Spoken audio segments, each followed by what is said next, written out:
البحار. Assalamualaikum warahmatullahi wabarakatuh.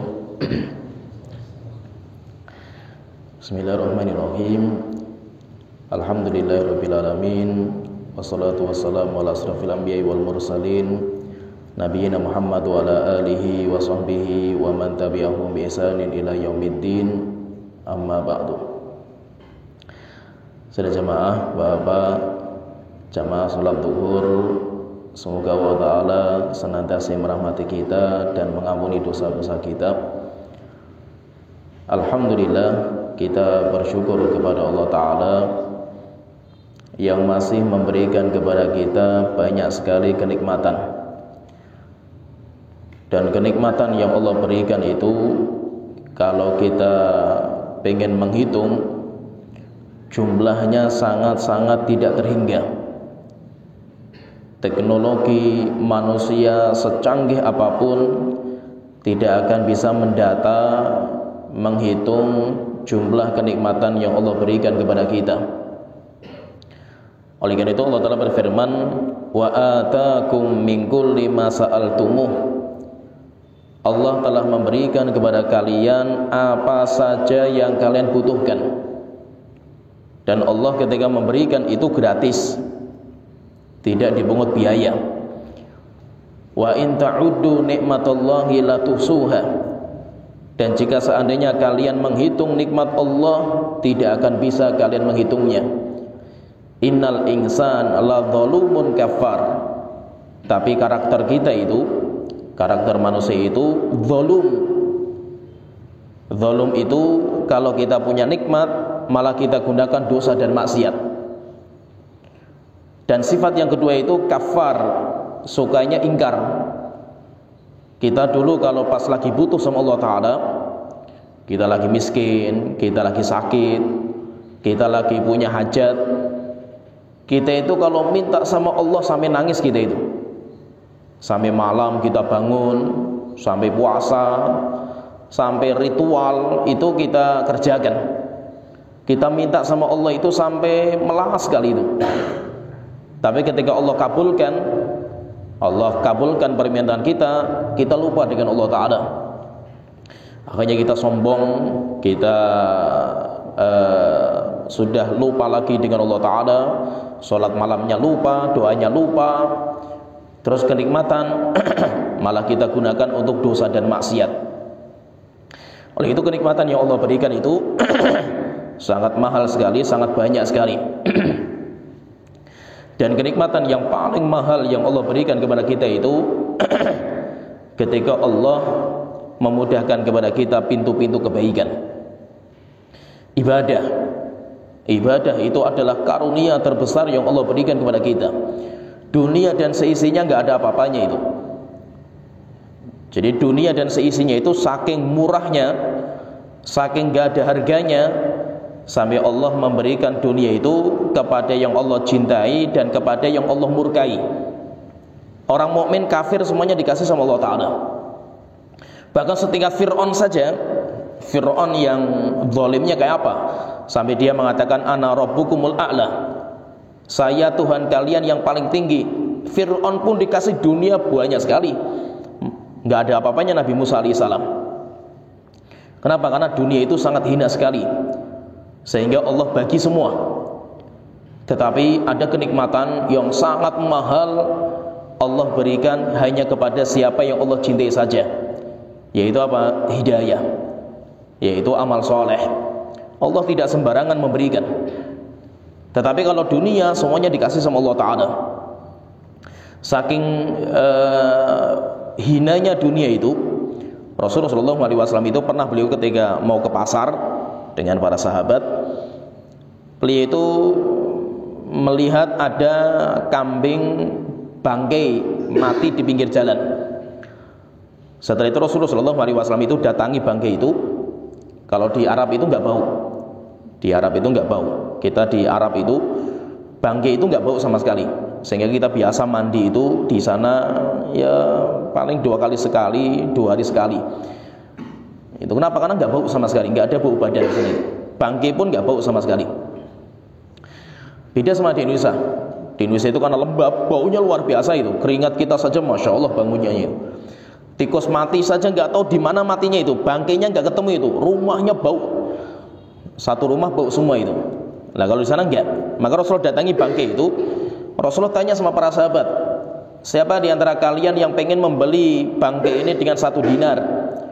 Maka para sahabat mengatakan, ya Rasulullah, ini sudah bangkai, kalau hidup pun nggak ada yang membeli itu. Rasulullah mengatakan, udah kalau gratis, siapa yang mau ngambil gratis? Maka para sahabat mengatakan, ya Rasulullah, kalau hidup saja, ini kupingnya terpotong, yaitu kambing yang kupingnya terpotong itu berarti cacat. Hidup saja kita nggak ada yang mau ngambil itu, apalagi sudah mati seperti ini. Akhirnya Rasulullah mengatakan, la dunya ahwanu 'alallahi min hadza 'alaikum. Dunia itu lebih menjijikkan di hadapan Allah daripada bangkai ini di mata kalian. Sehingga ketika dunia itu bagi Allah itu sangat murah harganya, maka semuanya dikasih sama Allah Ta'ala. Tetapi di sana ada kenikmatan yang sangat mahal, di mana Allah hanya memberikan kepada siapa yang Allah cintai, yaitu kenikmatan hidayah. Alhamdulillah kita bisa sholat, itu nikmat yang luar biasa. Dunia dan seisinya nggak ada apa-apanya itu. Sampai Rasulullah SAW mengatakan, rakaatul fajri, 2 rakaat yang kita kerjakan sebelum sholat subuh itu, sholat qabliyah subuh itu, khairun minad dunya wa ma fiha, lebih baik daripada dunia dan seisinya. Dunia dan seisinya nggak ada apa-apanya itu. Berarti kalau kita itu bisa sholat subuh sebelum sholat subuh 2 rakaat itu, sholat sunnah itu, berarti kita itu lebih mulia, lebih mahal daripada Raja Salman itu, raja terkaya di dunia sekarang ini. Raja Salman, sebagian mengatakan raja terkaya itu Raja Brunei. Itu nggak ada apa-apanya itu. Kenapa? Dunia dan seisinya nggak ada apa-apanya dibandingkan dengan sholat 2 rakaat. Kalau itu sholat 2 rakaat, apalagi sholat fardu, luar biasa pahalanya itu. Nah itu ketika kita itu dimudahkan untuk beramal soleh itu, kita itu lebih mulia daripada dunia dan seisinya. Sedang jamaah yang dirahmati Allah Ta'ala, kita hidup di dunia itu pasti semua yang kita kerjakan itu akan dipertanggungjawabkan. Sehingga bukan berarti kita itu hidup nyaman, enak, tentram, setelah itu urusan selesai. Kita itu hidup di dunia itu untuk diuji, sehingga semua yang kita kerjakan itu terdata, semuanya didata, dan semuanya itu nanti akan ada pertanggungjawaban di hari kiamat. Semuanya akan ada pertanggungjawaban di hari kiamat. Oleh karena itu nanti di hari kiamat itu ada persidangan. Ada persidangan yang sangat-sangat detail. Tidak ada kecurangan sedikit pun, nggak ada kezaliman sedikit pun.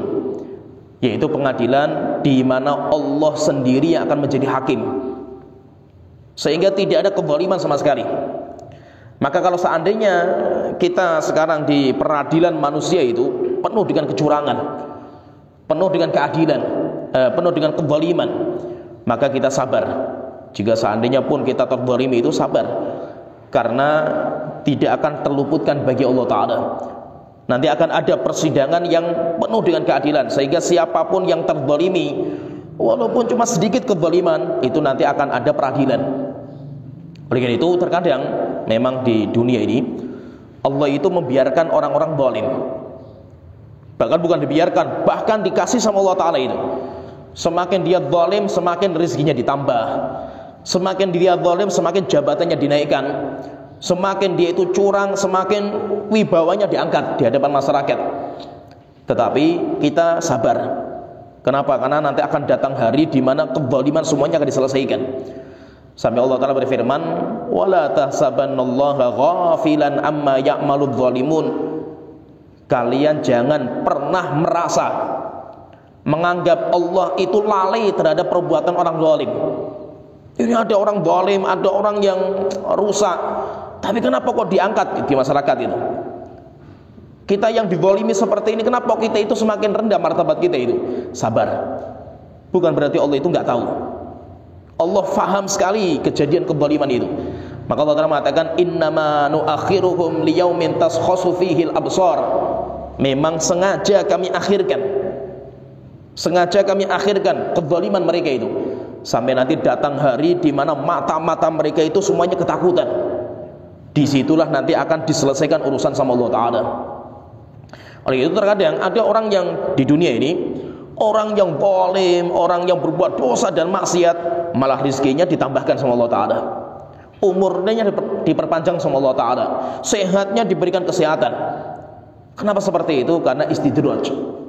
Allah pengen mengeluh-ngeluh, yaitu kayak istilahnya itu kayak kita itu kalau mau nyembelih sapi, nyembelih ayam itu dimanja-manjakan dulu lah, kasih makan dulu, dilus-lus dulu, setelah itu baru sembelih. Demikian juga bahwa Allah pengen mengazab mereka dengan azab yang pedih. Caranya bagaimana? Diberikan fasilitas berbuat dosa itu. Ketika dia berbuat dosa dan maksiat, setelah itu nanti akan diazab oleh Allah dengan azab yang paling pedih. Oleh itu apa? Jangan sampai kita itu mengira ketika kita berbuat zalim, kok kita tenang-tenang saja itu, kita nggak mati, alhamdulillah kita nggak siksa. Bukan berarti Allah itu lalai terhadap perbuatan kita. Allah sengaja menunda sampai datang di hari kiamat dan dosa-dosa kita sudah bertumpuk-tumpuk. Setelah itu nanti akan diazab oleh Allah Ta'ala dengan azab yang pedih. Oleh karena itu, kita itu nanti akan datang peradilan yang sangat-sangat adil, tidak ada kezaliman sedikit pun, dan peradilan itu datanya sangat lengkap, sangat canggih datanya itu, sampai data-data manusia kalah semua itu. Ya, kalau KPK dan yang lainnya misalkan datanya lengkap misalkan itu semuanya kalah dengan datanya Allah Ta'ala.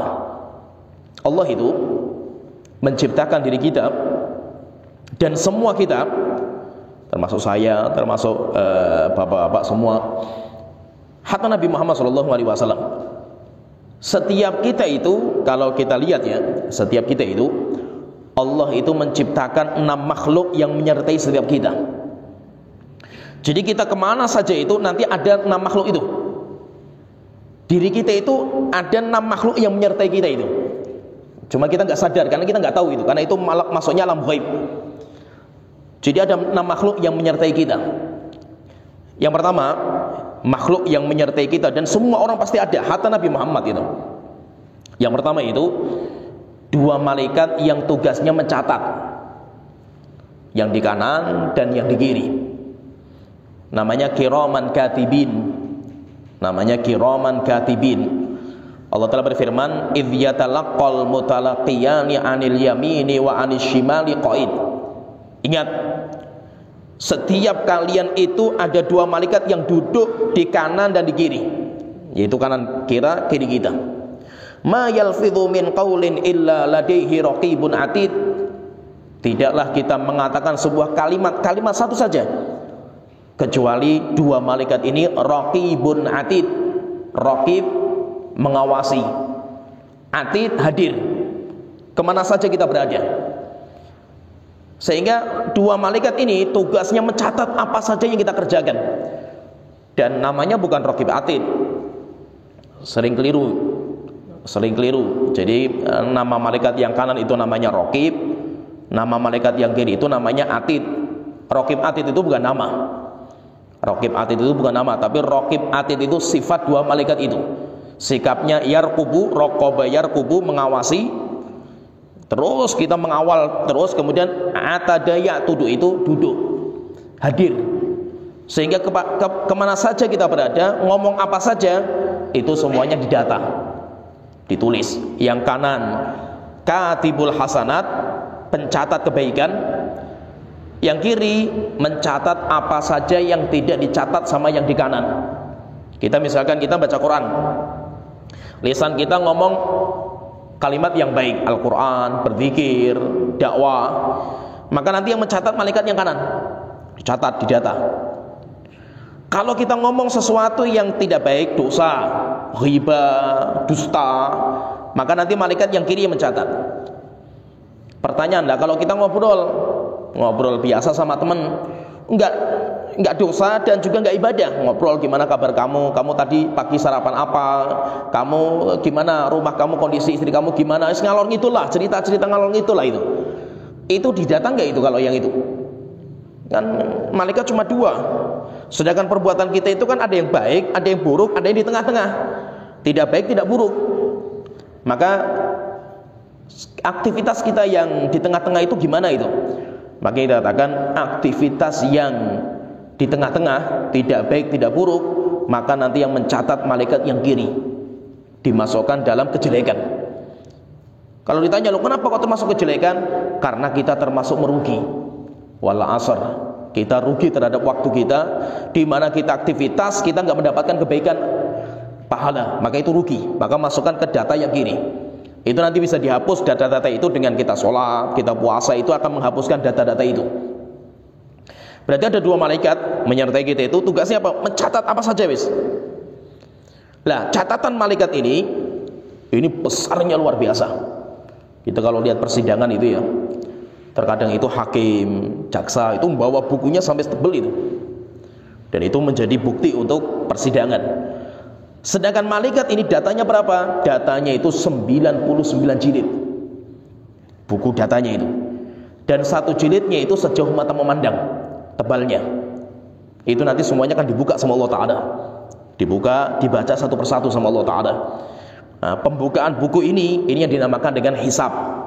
Kita nanti akan dihisab. Hisab itu apa? Akan dibuka buku-buku yang ditulis sama malaikat ini. Bukan ditimbang. Hisab itu bukan timbang. Timbang itu ada sendiri namanya mizan.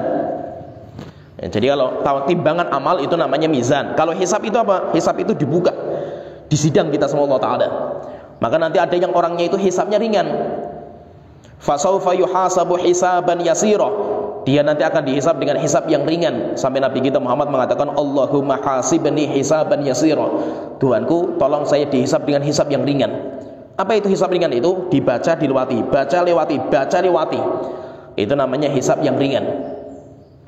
Sedangkan hisab yang berat itu kalau ada diskusi. Sampai nanti kan kita terheran-heran itu. Ini buku apa ini? Sampai Allah sebutkan dalam surat Kahfi itu. Ma li hadzal kitab la yughadiru shaghiratan wala kabiratan illa ahsaha. Ini buku catatan apa ini? Tidak meninggalkan perbuatan kita yang dulu besar maupun kecil, kecuali semuanya ada datanya. Wa wajadu ma amilu hadira. Dan mereka membaca, melihat semua yang dia kerjakan semuanya hadir di tulisan itu. Wala yadzlimu rabbuka ahada. Dan Allah tidak pernah menzalimi seorang hamba. Sehingga nanti kita akan dihisab lengkap sekali.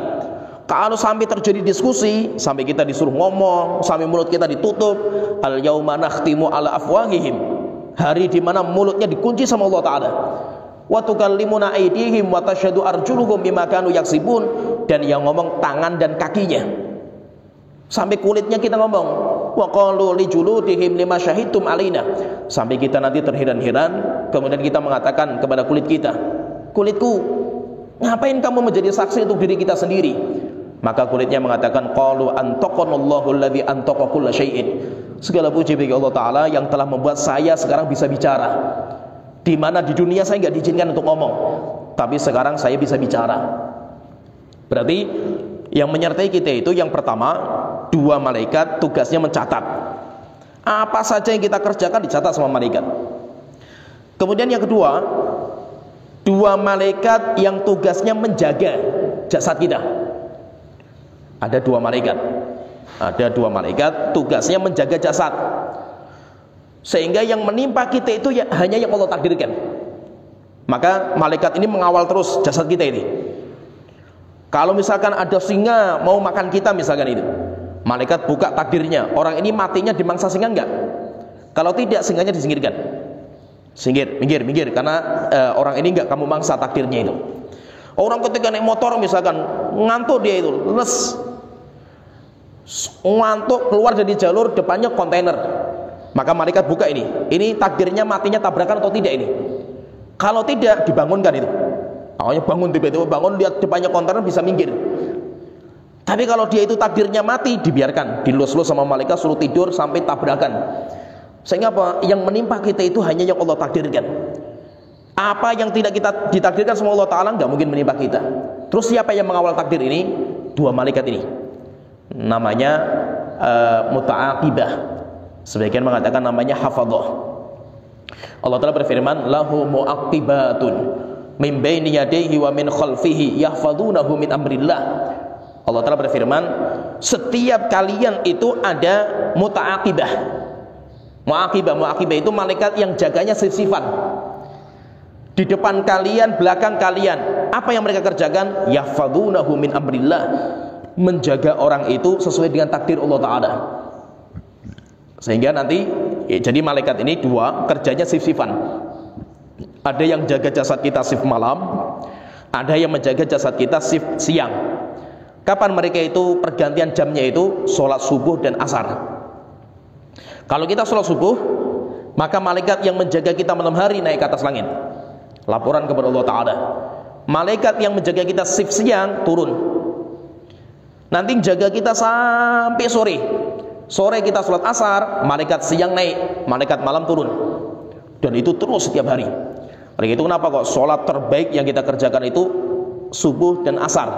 Karena sholat itu pergantian, langsung disampaikan kepada Allah Ta'ala. Sehingga Allah ketika datang malaikat laporan itu, Allah tanya, bagaimana engkau mendapatkan hambaku? Maka malaikat mengatakan, wahai Tuhanku, saya datangi dia sedang sholat, dan saya meninggalkan dia sedang sholat juga. Sehingga apa? Subuh dan asar itu waktu yang terbaik. Nah jadi ini tugasnya dua malaikat. Ini dua malaikat. Jadi malaikat mengawal sesuai dengan takdir. Kalau kita ditakdirkan seperti itu, kita akan diarahkan sama malaikat. Kalau kita itu takdirkan nggak mengena, maka kita akan disingkirkan sama malaikat. Itu jumlahnya dua, berarti sudah 4. 2 malaikat pencatat, 2 malaikat penjaga. Kemudian ada lagi 2, yaitu yang dinamakan dengan korin. 2 yang dinamakan dengan korin. Korin itu nanti ada 2, korin dari malaikat dan korin dari jin. Tugasnya kalau malaikat itu memotivasi. Jadi korin itu apa? Memotivasi. Kalau korin malaikat memotivasi untuk kebaikan. Sehingga terkadang ada dorongan kita itu untuk berbuat baik.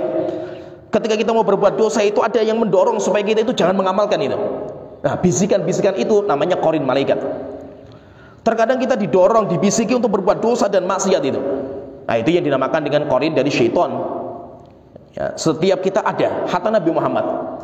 Nabi Muhammad itu pernah bercerita, tidak ada laisa min ahadikum, tidak ada seorang pun di antara kalian kecuali menyertai kalian itu 1 dari malaikat, 1 dari jin.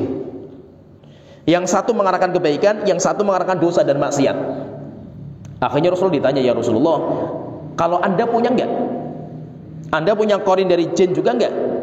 Rasulullah mengatakan, iya, saya punya, tetapi saya selamat. Saya selamat. Lah, khilaf di antara para ulama, korinnya Nabi Muhammad itu masuk Islam atau tidak? Ada yang riwayat yang mengatakan korinnya Nabi Muhammad itu masuk Islam, jinnya itu. Ada yang mengatakan enggak, tetap dia itu mengarahkan dosa dan maksiat, tapi Allah menjaga Nabi Muhammad. Berarti kalau kita perhatikan, berarti intinya yang menyertai diri kita itu ada 6, dan itu setiap kita. 2 malaikat pencatat, kemudian yang kedua 2 malaikat penjaga jasad kita, tapi kerjanya sif-sifan. Kemudian 2 korin, 1 dari malaikat, 1 dari jin, yang tugasnya mengarahkan, memotivasi. Maka berarti tidak ada cara kecuali apa kita sekarang di dunia itu, kecuali kita itu menghisap diri kita, kecuali kita persiapkan. Kita persiapkan. Kenapa? Karena setiap yang kita kerjakan itu akan ada pertanggungjawaban. Bukan berarti kita mengamalkan sesuatu, setelah itu selesai, hilang begitu saja, bias begitu saja. Enggak. Semua yang kita kerjakan, semuanya akan dilaporkan. Semuanya akan dipertanggungjawabkan di hari kiamat. Kalaupun kita zalim, misalkan kita zalim, di dunia terluputkan dari manusia semua, sehingga manusia nggak ada yang tahu sama sekali perbuatan zalim kita. Tetap nanti di hari kiamat Allah akan menghisap kita. Dan nanti dari kiamat akan ada datanya. Maka itu seorang muslim itu yang terbaik, orang muslim yang terbaik itu, dan itu memang paling susah, yaitu apa? Kita itu bertakwa kepada Allah Ta'ala ketika kita di hadapan orang, dan kita bisa bertakwa kepada Allah ketika kita sendirian. Dan sendirian itu yang paling susah. Sendirian itu yang paling susah. Kalau kita di hadapan orang, wajar kalau kita itu bertakwa. Semua orang bisa. Tapi kalau kita itu di hadapan sendirian, kita itu di hadapan Allah saja itu perjuangan mematikan. Kita bisa bertakwa kepada Allah Ta'ala. Oleh karena itu Allah Ta'ala kan mengatakan dalam Al-Quran itu, ya ayyuhalladzina amanu taqullaha haqqa tuqatih. Wahai orang-orang yang beriman, bertakwalah kepada Allah dengan sebenar-benar takwa. Wala tamutunna illa wa antum muslimun. Janganlah kalian mati kecuali dalam kondisi muslim. Sebenar-benar takwa. Apa takwa yang sebenarnya itu? Rasulullah SAW itu pernah memberikan wasiat kepada Mu'adz bin Jabal. Rasulullah ketika mau dikirim ke Yaman, Rasulullah mengatakan, ittaqillaha haitsu ma kunta. Bertakwalah kamu Mu'adz dimanapun kamu berada. Kamu sendiri atau kamu bersama orang, kamu dalam kerjaan itu ada pimpinan atau tidak ada pimpinan, kamu diawasi sama orang maupun gak diawasi, sama bagi kamu itu. Kenapa? Karena walaupun kita gak diawasi sama orang, kita diawasi sama Allah Ta'ala. Ketika kita itu sama saja, ada bos. Ketika kita kerja itu ada bos maupun tidak, ada pimpinan maupun tidak itu, ada orang maupun tidak ada itu, kita itu sama saja itu. Karena kita diawasi sama Allah Ta'ala, maka itulah orang yang paling terbaik, orang yang bertakwa kepada Allah Ta'ala dengan sebenar-benar takwa. Pernah suatu ketika itu cerita Umar bin Khattab radhiyallahu anhu. Dan kalau kita ingin melihat sosok pemimpin terbaik, itu adalah Umar bin Khattab radhiyallahu anhu. Luar biasa, luar biasa beliau itu. Umar bin Khattab itu kerjaannya setiap malam beliau itu keliling. Jadi malam hari itu keliling mencari siapa kaum muslimin yang belum tidur di malam hari itu. Kalau belum tidur maka dicek kenapa nggak tidur gitu. Akhirnya Umar bin Khattab itu masuk. Lah suatu ketika itu Umar bin Khattab sedang mengecek malam hari itu, keliling di kota Madinah itu, mendapatkan ada satu tenda, berarti nggak punya rumah, tenda, belum tidur, bahkan anaknya nangis di malam hari itu. Akhirnya Umar bin Khattab masuk dalam kondisi menutup wajahnya. Kemudian ketika dibuka bertamu, kemudian rupanya yang keluar itu seorang wanita. Akhirnya ditanya, ibu kenapa jam segini belum tidur itu? Maka dia mengatakan, anak saya belum makan. Akhirnya tanya, kenapa malam jam segini belum makan gitu? Maka dia mengatakan, kami orang miskin, suami kami sudah meninggal, kami nggak punya makanan. Sehingga apa? Sehingga kita pun nggak tahu mau makan apa itu. Akhirnya saya itu pura-pura masak, tapi yang saya masak itu batu, karena nggak ada bahan makanan yang bisa dimasak. Akhirnya Umar bin Khattab dia nggak tahu kalau yang laki-laki yang datang itu Umar gitu. Dia tanya sama wanita itu, bu, lah kenapa? Apakah nggak ada yang perhatian sama engkau itu? Kenapa pemimpin kaum muslimin kok nggak kesini, nggak ngecek dan yang lainnya itu? Akhirnya dia ngomong, mana ada Umar bin Khattab itu tahu kondisi kita itu. Dia seorang raja, pasti dia enak-enakan saja itu dengan jabatan dia itu. Nggak pernah perhatian dengan apa yang diderita sama orang seperti kita itu. Akhirnya nangis Umar bin Khattab waktu itu. Setelah itu langsung pulang dia. Pulang langsung pergi ke gudang. Kalau zaman itu ada namanya gudang, Baitul Mal, gudang. Jadi orang-orang bayar zakat itu kumpulkan di situ. Nanti ada penjaganya. Gandum, kurma, yang bayar zakat dengan gandum, kurma itu kumpul di situ. Akhirnya Umar langsung masuk ke gudang itu, bawa kunci, buka, langsung nyiapkan kandi, kemudian dibawa. Ketika bawa itu, ada anaknya Umar itu yang mengatakan, wahai Umar, wahai bapakku, biar saya mengangkat. Akhirnya Umar marah, apakah kamu berani nanggung dosa saya sampai di hari kiamat nanti itu? Ini tanggung jawab saya, biarkan saya mengangkat. Akhirnya setelah itu diangkat sama Umar, kemudian ditaruh di rumah ibu itu, sama Umar dimasakkan. Setelah itu disuapin sama Umar itu, anaknya dibangunkan, setelah matang disuapin itu. Setelah itu saking capeknya Umar itu keluar, pulang. Nah, dalam perjalanan pulang itu Umar itu capek sekali itu. Akhirnya beliau itu istirahat di rumah orang, yaitu bersandar di temboknya orang. Saking capeknya itu. Istirahat, ketika istirahat, rupanya Umar itu mendengar obrolan dalam rumah. Cekcok antara seorang ibu dengan anak perempuannya. Rupanya ibu itu penjual air susu, menjual susu sapi, susu onta. Ibunya ngomong kepada anak perempuannya, nah kamu campuri dengan air supaya kita untungnya banyak. Anak perempuannya mengatakan, enggak weh ibu, jangan, karena Umar bin Khattab melarang, enggak boleh. Akhirnya ibunya mengatakan, nah Umar enggak tahu, malam-malam seperti ini mana Umar itu, dia enggak tahu sama sekali itu, campuri saja weh anakku itu. Akhirnya anaknya mengatakan, weh ibu, kalaupun Umar itu enggak tahu, Allah tahu, maka saya enggak mau mencampuri, karena Allah tahu melihat perbuatan kita itu. Subhanallah, Umar ketika mendengar suara wanita itu ngomong seperti ini, luar biasa gemeter Umar itu. Setelah itu langsung Umar itu pulang, ngomong sama putranya namanya Asim, kamu mau nggak saya nikahkan dengan wanita yang solihah? Akhirnya Asim mengatakan, siap, siap. Langsunglah anaknya Asim ini, anaknya Umar itu, dibawa ke rumah orang itu, dinikahkan sama wanita solihah itu. Setelah itu nanti dari keturunan ini ya, muncul lagi namanya, jadi nanti ada perempuan, kemudian nanti dinikahi sama Abdul Aziz, anaknya lagi namanya Umar, sehingga namanya Umar bin Abdul Aziz.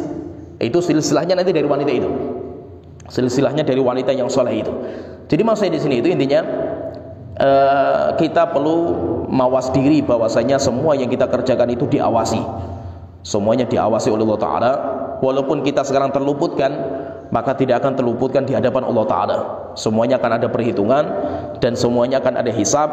Maka tidak ada cara kecuali kita itu istiqomah untuk menjalankan tugas amanah. Kita itu kerja itu amanah, kita itu bekerja itu amanah. Kita sudah tekan kontrak, itu amanah. Dan kalau amanah, Allah yang akan mengawal, bukan pemimpin. Pemimpin ya punya tugas juga, bukan KPK, tapi kita itu punya amanah. Kalau seandainya sampai kita itu menyanyiakan amanah, maka nanti urusannya sampai hari kiamat. Sehingga seorang muslim itu hendaknya dia itu bertakwa kepada Allah Ta'ala ketika dia sendirian atau ketika dia itu bersama teman-temannya. Dia bertakwa kepada Allah Ta'ala. Kenapa? Karena bagi dia itu sama saja di hadapan orang maupun tidak, karena dia itu punya Allah yang senantiasa mengawasi diri dia. Mudah-mudahan Allah Ta'ala memberikan ketakwaan kepada kita. Allah Ta'ala memudahkan kita untuk bisa bertakwa ketika sendirian maupun kita bersama teman-teman yang lain. Dan semoga Allah Ta'ala memudahkan semua perjalanan kita dan mengampuni dosa-dosa dan merahmati kita. Dan Allah Ta'ala memudahkan pintu-pintu kebaikan kepada kita sampai akhirnya kita meninggal dunia di atas kebaikan yang kita kerjakan. Mungkin sampai di sini, mudah-mudahan bisa bermanfaat. Wa akhiru da'wana alhamdulillahirabbil alamin wa sallallahu alaihi wa sallam. Assalamualaikum warahmatullahi wabarakatuh.